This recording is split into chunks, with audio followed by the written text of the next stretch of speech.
Hey, it's John, and I want to welcome you to episode number 3 of the Fit Traveler video blog. Today we're continuing in a 4-part or 5-part session that we're doing regarding preparing for your trip, and that's getting everything prepared that you're going to need to live a really fit life while you're on the road that specific week. As we know, it's all about preparation. If you don't prepare accordingly, then your chances of success on that trip are gonna go down drastically. So today we're talking about packing workout clothes. And to me, I think it starts out with, well, this is the easiest thing. That there's nothing difficult about packing workout clothes, but it's amazing how when I'm on the road and I'm traveling with people and I invite them to come for a workout with me, how many of them say, oh, you know what, I didn't bring any workout clothes. I couldn't fit them in my bag. I didn't have any clean, whatever it may be. So while it seems really easy for us, in a lot of cases, people just don't think of it, or maybe it's an excuse, or I'm not sure exactly why. But I do want to address it because it's an important thing to cover. When we're in the habit of packing business clothes, that's super easy. You count your days that you're out. You need, for guys, a dress shirt, a pair of pants, couple sport coats, a pair of dress shoes, whatever. Throw them all in a bag and you're gone. So business clothes are easy. Adding in the workout clothes is also easy. It just takes another step, another habit that you've got to get into. So it's a pretty easy formula when it comes to packing, at least for me. I'm not shy to simply take one pair of shorts, of workout shorts for my entire trip.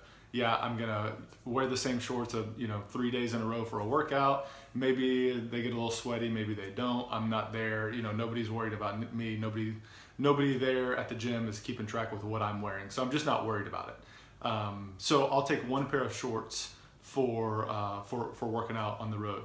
And then of course, I take the number of days that I'm gonna be on the road and I throw in a workout t-shirt for each one of those days. I'm not going to wear the same shirt for multiple workouts. That's just a little bit too far. So I'm gone for 3 days. I put in 3 workout shirts. I do the same for socks and underwear.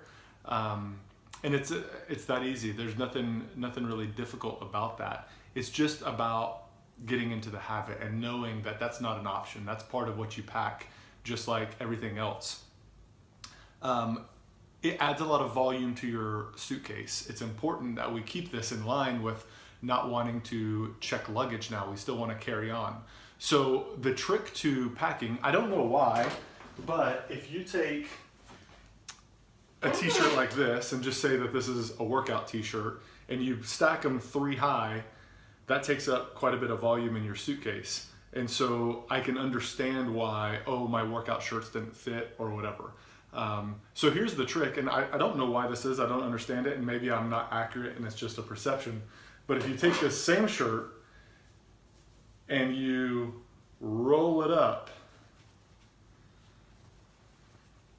now those 3 shirts packed in your suitcase, for whatever reason, seem to take up less space. You can shove them in places, you can shove them in a pair of shoes. There's a lot of things that you can do, even sticking it in your carry-on, in your backpack or whatever. So that's a little trick. I wouldn't do this with dress shirts because you'll have to iron all week, and it's really important that you stay clean and not wrinkled. But when it comes to workout shirts, it doesn't matter if they're wrinkled. As long as they're clean, you're good. So that's a good trick, and for whatever reason, it seems to work. So that's one of your options for overcoming the volume. Another one, like I said, is putting clothes in your carry-on. Your second carry-on is super critical, so make sure you have some space in there. Of course, you've got the trick for workout socks and underwear or whatever to shove them in your workout shoes that are in your suitcase. And no sense in leaving those things empty. That's valuable space when it comes to efficient packing.